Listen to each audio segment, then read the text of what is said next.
কোরআনুল কারীমের অসংখ্য আয়াতে আল্লাহ তাআলা বলেছেন, বারবার বলছেন, বারবার যে বান্দা, যত সুন্দরী তোমার কাছে লাগে দুনিয়া, যত আকর্ষণীয় মনে হয় না কেন দুনিয়া, একে তো তুমিও থাকবে না, একে তো দুনিয়া নিজেই থাকবে। দোনোটা মনে রাখবে, না তুমি থাকবে স্থায়ী, না দুনিয়া থাকবে স্থায়ী, কোনোটাই না। তুমিও মৃত্যুবরণ করবা, একদিন দুনিয়ারও মৃত্যু হয়েছে, দুনিয়ারও মৃত্যু হয়েছে। প্রতিটা মানুষকে মরতে হবে, এটা আমরা সবাই জানি। কুল্লু নাফসিন যায়িকাতুল মাউত, সমস্ত আত্মা, সমস্ত প্রাণ, আল্লাহ তাআলা বলেন মৃত্যুর স্বাদ গ্রহণ করো, মৃত্যুর স্বাদ গ্রহণ। কুল ইন্নাল মাউতাল্লাযী তাফিরুনা মিনহু ফাইন্নাহু মুলাকীকুম, আল্লাহ তাআলা বলেন হে নবী আপনি বলে দেন, ও দুনিয়াবাসী, মৃত্যু থেকে তোমরা যেখানেই পলায়ন করো না কেন, মৃত্যু তোমাদের সাথে সেখানে গিয়েই নিজেই মোলাকাত করবে, সাক্ষাৎ করবে। তুমি ডাকতে হবে না, মৃত্যু নিজেই আসে, মৃত্যু নিজেই আসে। আইনামা তাকুনু ইউদরিকুমুল মাউতু ওয়ালাউ কুনতুম ফি বুরুজিন মুশাইয়াদা, আল্লাহ বলে তুমি যদি এমন একটা বিল্ডিং বানাও, ঘর বানাও, যে ঘরটা অনেক উঁচা, যে ঘরটার উপর দিয়া কেউ ভিতরে ঢুকতে পারবে না, যে ঘরটার মধ্যে একটা ছিদ্র নাই, একদম আটকানো, তো এরকম একটা ছিদ্রবিহীন সুউচ্চ ঘরও যদি তুমি বানিয়ে তার ভেতরেও তুমি আশ্রয় নাও, তো ইউদরিকুমুল মাউত, মৃত্যু তোমার সেখানেই পৌঁছবে, তোমার সেখানেই পৌঁছবে। প্রিয় ভাই আমার, বন্ধু আমার, নওজোয়ান সাথীরা আমার, মৃত্যু এক অনিবার্য বাস্তবতা, চিরন্তন বাস্তব, এটা গ্রহণ করতেই হবে। হাসলেও মরতে হবে, কাঁদলেও মরতে, সুখেও মরতে হবে, দুঃখেও। রাজপ্রাসাদ আর অট্টালিকার মানুষটাও মরে যাবে, জীর্ণ কুটিরে যে লোক থাকে, হ্যাঁ, সেই লোকটাকেও মরতে হবে। জীবনে কোনোদিন দুঃখ দেখে নাই যে সেও মরে যাবে, জীবনে কোনোদিন সুখ দেখে নাই যে সেও মরে যাবে, সব মরে যাবে। এটাই সত্য, এটাই বাস্তব। অতএব মৃত্যু এক অনিবার্য বাস্তবতা, এটা গ্রহণ করতে হবে। এটা যদি আমরা মনে রাখি, আমাদের জীবন অনেক সুন্দর, অনেক সুন্দর। রাসূলুল্লাহ সাল্লাল্লাহু আলাইহি ওয়াসাল্লাম বলছেন, আকসিরু যিকরা হাদিমিল লাযযাত ইয়ানি আল মাউত, আল্লাহর নবী বলেন আমার উম্মত তোমরা বেশি বেশি ওই জিনিসটা স্মরণ করো, যে জিনিস তোমাদের সমস্ত স্বাদ, আনন্দ, আহ্লাদ চিরতরে মিটায়, তোমারে চিরস্তব্ধ করে। জলজ্জান্ত মানুষটা আমাদের সামনে হাঁটতো, চলতো, উঠতো, বসতো, ঘুরতো, ফিরতো, হ্যাঁ, সেই মানুষটা মনে করেন আমার চোখের সামনে, তার লাশ আমার সামনে, আহা সেই লোকটা স্তব্ধ। পৃথিবীর কত মানুষ কত আওয়াজ করতেছে, কত শোরগোল করতেছে, কিন্তু এই লোকটা হাতও নাড়ে না, পাও নাড়ে না, চোখও মেলে না, আর কিছু। এ কি আশ্চর্য বিষয়, চোখের সামনের এই মানুষটা নাই, কি হলো তার? কে তারে থামাই দিল? কে তারে স্তব্ধ করল? এ তো আমার মতো ঘুরতো, ফিরতো, হাঁটতো। আহ, আমার আব্বারে আমি কত দেখছি, একদিন আমার আব্বা চলে গেল। আমার দাদারে আমি কত দেখছি, আমার দাদা একদিন চলে গেল। আমার জ্যাঠারে আমি দেখে আসছি, দোয়া করে আসছি, ফু দিয়ে আসছি। এক সপ্তাহ পরে দাদ জ্যাঠা ইন্তেকাল করলেন, আবার এক সপ্তাহ পরে আমি গিয়া জ্যাঠার জানাজা পড়াইছি। এই তো বাস্তবতা। যুবক ভাই, তুমিও মনে রাখো, বয়স্ক বাবা আপনিও মনে। হাসান বসরি রাহমাতুল্লাহ আলাইহি একজন বড় বুজুর্গ ছিলেন। উনি বলতেন, তিনি যখন কোনো যুবককে দেখতেন আর বয়স্ক দেখতেন, তো তিনি যুবকদেরকে বলতেন, ইয়া মা'শারাশ শাবাব ইন্না যারআ কাদ তুদরিকুল আহাদ ক্বাবলা আন ইয়াবলুগ। তিনি উপদেশ দিতেন, হে যুবকগণ শোনো, সব ফুল, সব ফল, সব গাছ চারা পরিপক্ক পাকা পর্যন্ত পৌঁছায় না, তার আগেই অগণিত ফুল, অগণিত ফল, অগণিত চারা গাছ ঝরে যায়। এটা উনি মনে করাইতেন। উনি এটা বুঝাইতেন, যুবক তুমি দেখো, একটা আম গাছের মধ্যে যতগুলো মুকুল ধরছে, ফুল, সবগুলো আম হয়। যতগুলো আম ধরছিল ছোট ছোট, সবগুলো বড় পাকা পর্যন্ত যায়, তার আগেই ঝরেই যায় বেশি, আইকা যায় অল্প। তার মানে যুবক, কিশোর, তরুণ এই বয়সেই মৃত্যু হয় বেশি, বৃদ্ধ পর্যন্ত পৌঁছে কম। পুরা বাড়িতে অনেক সময় এমন হয় একজনও বয়স্ক লোক, একজনও। আমার ঘর, আমার বাপ চাচাদের যে ঘর, সেখানে আপনার এখন আমার চাচাতো ভাই, জ্যাঠাতো ভাই, আমার ভাই বেড়াদর সব মিলাইয়া আমাদের ছেলে পেলে ভাই ভাতিজা মিলে না হয়তো 60-70 জন আছি আমরা, কিন্তু আমাদের একজনও বয়স্ক লোক। আমার দাদাও নাই, দাদিও নাই, জ্যাঠাও নাই, চাচাও নাই, আমার আব্বা, কেউ নেই। তাইলে কেন এমন? তাহলে বুঝা গেল অধিকাংশই ঝরে যায়, কবরে চলে যায়, মৃত্যু হয়ে যায়। এই জন্য ধোঁকা না খাওয়া। আরেকটা হলো বয়স্ক লোক, উনি বলতেন হাসান বসরি রাহমাতুল্লাহ, ইয়া মাশারা শুয়ুখ, হে বৃদ্ধগণ, তারা উনি তাদেরকে জিজ্ঞাসা করতেন যে মা ইউনতাযারু সারআই ইদা বালাগা, যখন কোন ফসল পাইকা যায় তখন আর বাকি থাকে কি? বাকি থাকে কাটা। কথা বলে না, কি বাকি থাকে? ক্বালু আল হাসাদ, বা কাটাটা বাকি থাকে, পাইকা তো গেছে। তার মানে আপনারা পাইকা তো গেছেন, বয়স তো হয়েই গেছে, আর শুধু মৃত্যুটা বাকি। তাইলে যুবককে বলতেন, তুমি ভেবো না তুমি বৃদ্ধ হবা, কারণ অসংখ্য ফুল তো আগেই ঝরে যায়, অসংখ্য ফল তো আগেই ঝরে যায়, অসংখ্য গাছ তো আগেই ঝরে যায়। আবার বৃদ্ধকে বলতেন যে আপনার তো আর কিছুই বাকি নাই, আপনি তো পাইকেই গেছেন, এখন শুধু কাটা, কবর, মৃত্যু ছাড়া আর বাকি। তাহলে মৃত্যু ভুলে না যাও, মউত ভুলে না যাও। রাসূলুল্লাহ সাল্লাল্লাহু আলাইহি ওয়াসাল্লাম বলেন, কাফা বিল মাউতে ওয়াইজান, নবীজি বলেন কোন মানুষ যদি মৃত্যুর কথা স্মরণ করে, তার ওয়াজের জন্য, নসিহতের জন্য এটাই যথেষ্ট, এটাই যথেষ্ট। আমরা কিতাবে পড়ছি হযরত ওমর রাদিয়াল্লাহু তাআলা আনহু, এত বড় সাহাবী, উনি বলতেন কুল্লা ইয়াউমিন ইউকালু মাতা ফুলান মাতা ফুলান ওয়ালা বুদ্দা মিন ইয়াউমিন ইউকালু মাতা উমার। তিনি বলতেন, হায় শোনো, প্রতিদিন ঘোষণা হয় আজ অমুকের মৃত্যু হলো, অমুকের মৃত্যু হলো, অমুকের মৃত্যু হলো। অচিরেই একদিন ঘোষণা হবে আজ ওমরের মৃত্যু, আজ ওমরের মৃত্যু হবে। উনি বলেন এই ঘোষণা শুনবে খুব দ্রুত একদিন। এই জন্য এই আমাদের ব্যক্তিগতভাবে প্রতিনিয়ত মৃত্যু হচ্ছে, ঠিক এভাবে আমরা তো মরছি, একদিন এই গোটা আলমের মৃত্যু হবে, একদিন এই গোটা সৃষ্টিটাই আল্লাহ তাআলা উঠায়। আচ্ছা, কি আশ্চর্য, এটা কি অবাক করা!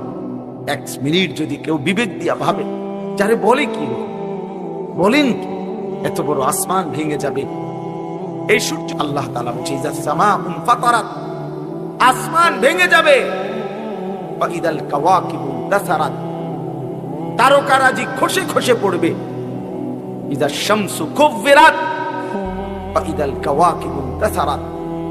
আল্লাহ তাআলা বলেন সূর্যটা গুটায় ফেলা হবে, পাহাড়গুলো বালির মতো, তুলার মতো উঠতে থাকবে। ইদা রাজ্জাতিল আরদু রাজ্জা, এই জমিনের মাটিগুলো রেজা রেজা, পাউডার পাউডার হয়ে যাবে। ইদাল বিহারু ফুজ্জিরাত, সমুদ্র, খাল, বিল, নদীর পানিগুলো সব টকবকে উতরাইয়া গরম হইয়া বাষ্পের মতো উড়ে যাবে। না কোথাও পানি থাকবে, না কোথাও গাছ থাকবে, না আসমান থাকবে, না জমিন থাকবে, কিছু। আচ্ছা, এটা কেমন কথা, এটা কেমন আশ্চর্য বিষয়! এই গোটা আলমের মৃত্যু হবে। আল্লাহ তাআলা কোরআন কারীমে বিশ্বাস করেন, অসংখ্যবার এই কথা এটা বলছে, এটা হবেই হবে। ইদা ওয়াকাতিল ওয়াকিআ, আল্লাহ বলেন এই ঘটনাটা ঘটবে। লাইসা লিওয়াকাতিহা কাযিবা, এই ঘটনা মিথ্যা মনে করার মতো কেহ নাই। যেদিন ঘটে যাবে তখন আর কারো কোনো মিথ্যাবাদী আর থাকবে না, অর্থাৎ কেউ আর অস্বীকার করার সুযোগ হবে না। চোখের সামনে চোখের সামনে। কোরআন শরীফে একটা সূরা আছে, সূরা হজ। ওই যে আমরা হজ করি না, এই হজ সূরাটার নাম। এই সূরার শুরুতে আল্লাহ তাআলা এই পৃথিবী ধ্বংসের, কিয়ামতের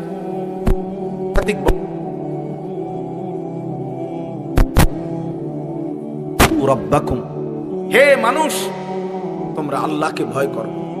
আর শুনো, ইন্না জালজালাতাস সাআতি শাইউন আযীম, নিশ্চয়ই কিয়ামতের ভূমিকম্প, জালজালা, এই যে বললাম জিলজাল এবং জালজালা অর্থ ভূমিকম্প।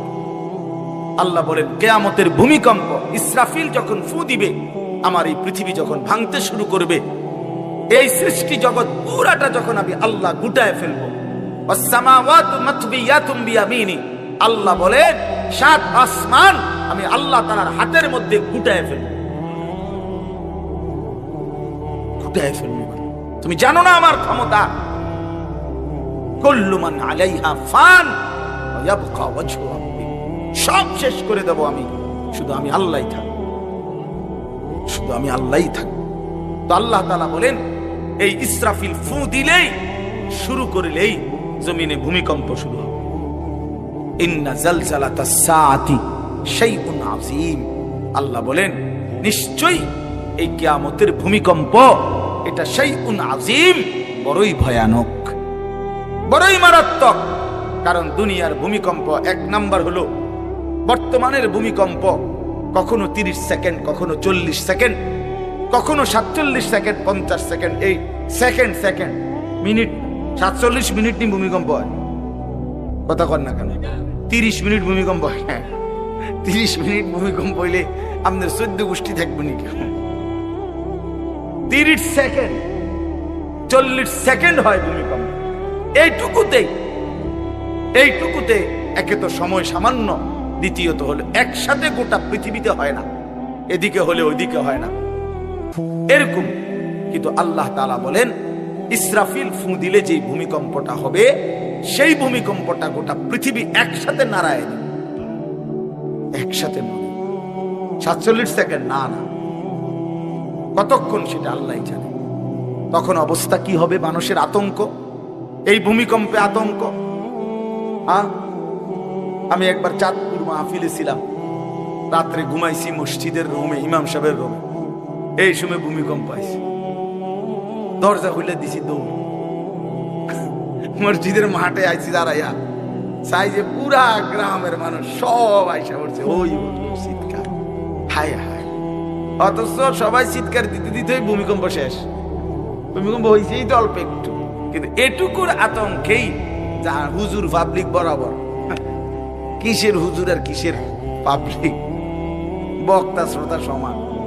এই এখন মনে করেন ভূমিকম্প হইলে আমরা সব দিন তো, আমি বুজুর্গি দেয় বইতাম, হ্যাঁ আমি একটা বড় হুজুর বেটা প্রধান বক্তা, আমি লড়লে কি মানুষে কি করব, আপনি কি করবেন আমার সময় কো, আমার জান নিয়ে টানাটানি।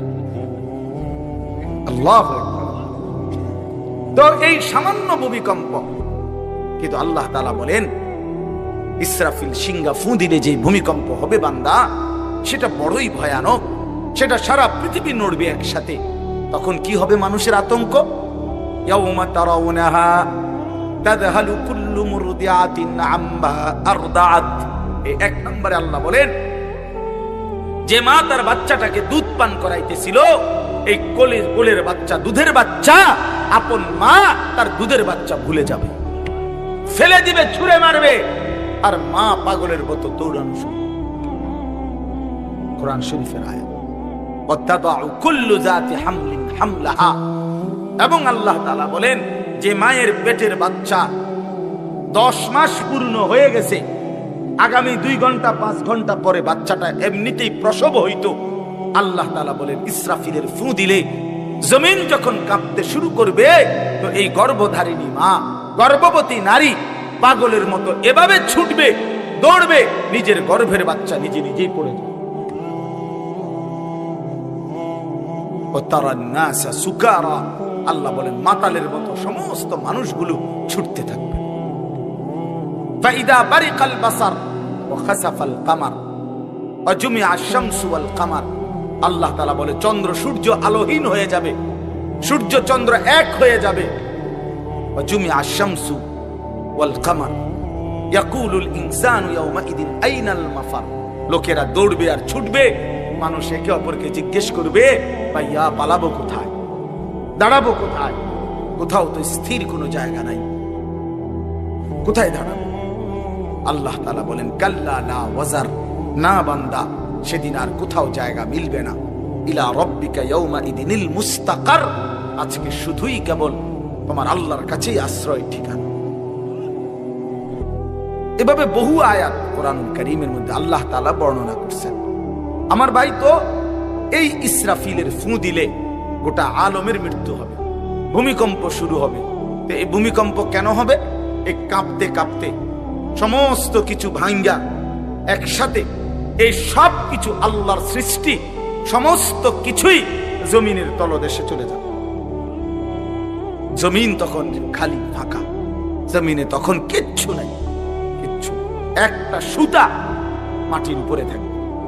এই প্রথমবার ইসরাফিল ফু দিলে সমস্ত কায়নাত, ইনসান, জিন, আল্লাহর সমস্ত সৃষ্টি মাখলুকাত সব জমিনের তলদেশে চলে যায়। মানুষ ও জিন ও অর্থ সম্পদ, স্বর্ণ রৌপ্য মণি মুক্তা হীরা জহরত সব সব সব একটা কাগজের অস্তিত্ব, সব কিছু, গোটা জমিন ফাঁকা। এভাবে কতদিন আল্লাহ জানে, কতদিন আল্লাহ জানে। হ্যাঁ মা ভাই, এরপরে একটা নির্দিষ্ট সময় পরে আবার আল্লাহ তাআলা ইসরাফিলকে জীবিত করবেন, করে আবার আল্লাহ তাআলা দ্বিতীয়বারের মতো ফু দিতে বলবেন। এই দুই ফুঁয়ের মাঝখানে কতদিন? নবী সাল্লাল্লাহু আলাইহি সাল্লামের এক হাদিসের মধ্যে বলছে 40 সাহাবীরা ব্যাখ্যা করছেন মুহাদ্দিসিন, সেই 40টা হতে পারে 40,000 বছর। 40,000। এই জন্য বাপ একটা কথা হলো, সর্বশেষ যেই লোকটা কবরে যাবে, শেষ যেই ব্যক্তি মরবে পৃথিবীতে, হতে পারে তাকেও শুধু কবরেই থাকতে হবে 40,000 বছর। 40,000 বছর, এরপরে তো আখিরাত। এই 40,000 বছর যদি কবরে আযাব হয়, 40,000 বছর যদি কবরে আযাব হয় ভাই, তখন কি হবে? এবার ভেবে দেখেন, এখন যারা কবরে যাচ্ছে,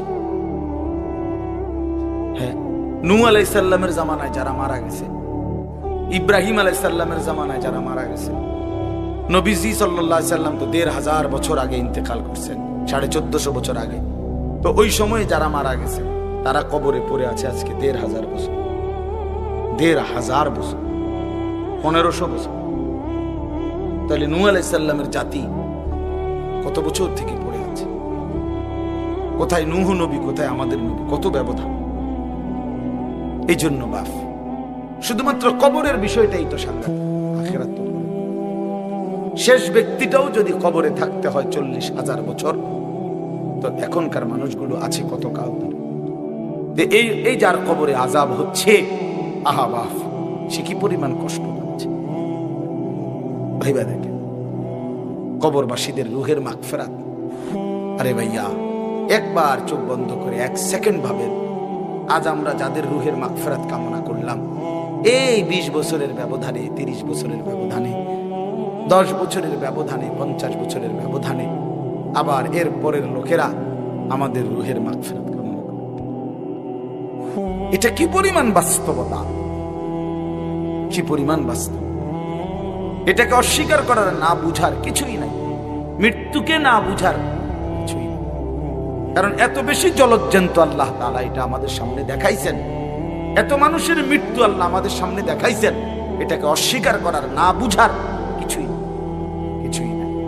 তো চলেন, এরপরে আল্লাহ তাআলা ইসরাফিলকে আবার জীবিত করবেন। জীবিত করে আল্লাহ তাআলা ইসরাফিল আলাইহিস সালামকে বলবেন, ইসরাফিল আবার তুমি সিংহায় ফু দাও।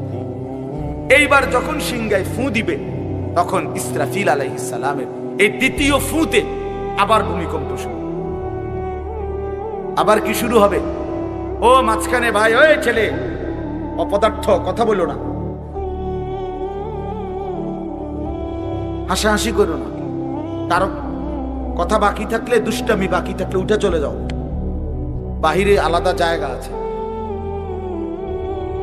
গাফেল সন্তান কোনো কিছুতেই যাকে কোনো আসর করে না। আহা, আপনারা জানেন না, আপনাদের এক এক ছেলের অবস্থা হলো কলিজাটা পাথর হয়ে গেছে। কোন কিছুই তার কলিজা নাড়ায় না। এত শক্ত জানোয়ার যে খোদার 365 দিনে কোন দিন ফজরের নামাজ পড়ে না, একদিনও না। মানুষের বাচ্চা এত বড় জানোয়ার হয় কেন? আরে তুই কোন মানুষের বাচ্চা? তুই কোন মার দুধ খাইলি? নাফরমান। কেমনে মানুষ হইল? এটা কি ধরনের? একদিনও নামাজ পড়ে? ছি ছি ছি ছি ছি। মুসলমানের বাচ্চা এত বড় জানোয়ার হয় কেন? কোনদিন নামাজ পড়ে 6 মাসে 9 মাসে কোনদিন বলতে পারবে না নাফরমান কোনদিন 5 ওয়াক্ত নামাজ পড়ছে কিনা। হায় হায়, এত বড় অসভ্য। মায়ের সন্তান হয় কেন? বাবার সন্তান হয় কেন? চিন্তা, কোনো কিছুই ছেলে পেলেদের হালাত হলে এই পরিমাণ লাগাম ছাড়া কিসের মা কিসের বাবা, কে তার মা কে তার বাপ, কে কি তার ধর্ম, তার আল্লাহ কে, তার রসুল কে, তারে বানাইছে কে, আসছে কোত্থেকে, কেন আসছে, কি করতেছে, কি করছে, কিচ্ছুর খবর, কিচ্ছুর খবর। আসে, হাঁটে, বুট খায়, বন খায়, মোবাইল টিপে, খারাইয়া মতে, বইয়া মতে, বন্ধু বান্ধবদের সাথে আড্ডা দেয়, মেয়ের পিছনে ঘুরে, অসভ্য অশ্লীল কথাবার্তা বলে। এটা কি এটা জিন্দেগি হলো? মিয়া ভেবে দেখেন। ওফ, কোন সুস্থ স্বাভাবিক মানুষ এমন হয়? বলো ভাইয়া, বলো। রাগ করো না বাপ, কে তোমা করে মনে করায় দিবে? কেউ মনে করায়। হা, বাবা মারও ফিকির শেষ, শুধু টাকা রোজগারের ফিকির। দেশে থাইকা পারো, নইলে বিদেশ গিয়া পারো, কোনো না কোনো ভাবে পয়সা রোজগার করো। টাকা রোজগার করলে মা বাপ খুশি, টাকা রোজগার না করলে না, অখুশি। খালাস। এরপরে ইমান আছে কিনা, ইসলাম আছে কিনা, নামাজ আছে কিনা, কোরআন আছে কিনা, আল্লাহ চিনে কিনা, হালাল হারাম কিনা, জায়েজ না জায়েজ না, এত কিছু আমার দরকার। ফুতেরে জিগায়ও না যে ফুত কামাই যে করতেছ কি হালাল কামাই করো না না, এত কিছুর দরকার কি? টাকা দিতেছে, খাইতেছে, ঘুমাইতেছে, বিল্ডিং করতে আসে, জমি কিনতে আসে, আফেল মালটা খাইতেছে। এক ছেলে আমারে নিজে বলছে, আমি সবার ব্যাপারে বলি না, এক ছেলে আমারে নিজে বলছে, হুজুর আমি একটা দেশের নাম বলছি, যেই দেশে আমার কর্মটা ছিল, চলে আসছে ওই দেশ থেকে। আমার বলছে, হুজুর আমার কর্মটা হলো এই, মদের বার, মদের হোটেলে নারী পুরুষ উলঙ্গ জিনাবে বিচার করে, আমার দায়িত্ব শুধু পাশে দাঁড়িয়ে মদের বোতল নিয়ে দাঁড়ায় থাকা, যতবার তারা চায় অতবার তাদেরকে মদ গ্লাসে ঢেলে দেওয়া, তাদের হাতে তুলে দেওয়া। এর বিনিময়ে আমার মাসে বেতন 2 লাখ টাকা। মুসলমান, মুসলমান, মুসলমানের সন্তান, বাংলাদেশের সন্তান। তো এই টাকা যখন বাবা খাচ্ছেন, বিল্ডিং করতেছে, কোনো টেনশন নাই। আমি আবারও বলছি, আমি সবার জন্য বলি না, ওই বলছি দিকে অট্টা কইছি, কথা বুঝছেন না? আমি তো নাম ঠিকানা বলি না। এই জন্য আমার বাপ, ডাক দিয়েন না, ডাক দিয়েন না, একজনও ডাক দিয়েন না, অসভ্যরে ডাক দিয়েন না। হ্যাঁ হ্যাঁ, ডাক দিবেন কেন? হাইওয়ানকে ডাক দিবেন কেন? শুনেন, আপনারাই শুনেন, এত এত মানুষ শুনতে হবে না, কোনো অসুবিধা নেই, কোনো অসুবিধা নেই। আমি তো এটাই বুঝাইতে চাইতেছি, প্রত্যেকটা মানুষ আজকে মুসলমান, আমরা ঘর দেখায়, ফার্নিচার দেখায়, বিল্ডিং দেখায়। হুজুর দোয়া করেন, ঘরটা করছি, হুজুর দোয়া করেন। কিতা দোয়া করতে হবে না, কিতা দোয়া, বিল্ডিং এর দোয়া কিতা আবার ইট বালুর লেগে দোয়া করে লাভ কি বেড়া হুজুর মোটরসাইকেল কিনছি কিন্তু দোয়া করে দেন কিতা দোয়া করতো কি মোটরসাইকেলের দোয়া কিতা আবার আজীব লাগে না বাস্তব এগুলো ছাদ ডালাই দিয়ে মাইজ গিয়ে দোয়া করে দেন ছাদ ডালাই দোয়া ওটা ছাদ ডালাই করে ওটার ফুতে মোবাইলে অশ্লীল উলঙ্গ ছবি দেখে ওটার সন্তান উনি দাঁড়াইয়া রয়েছে মিস্ত্রির সামনে ওনার গাম বাইয়া বাইয়া পড়তেছে ছাদ ডালাইয়ের দিন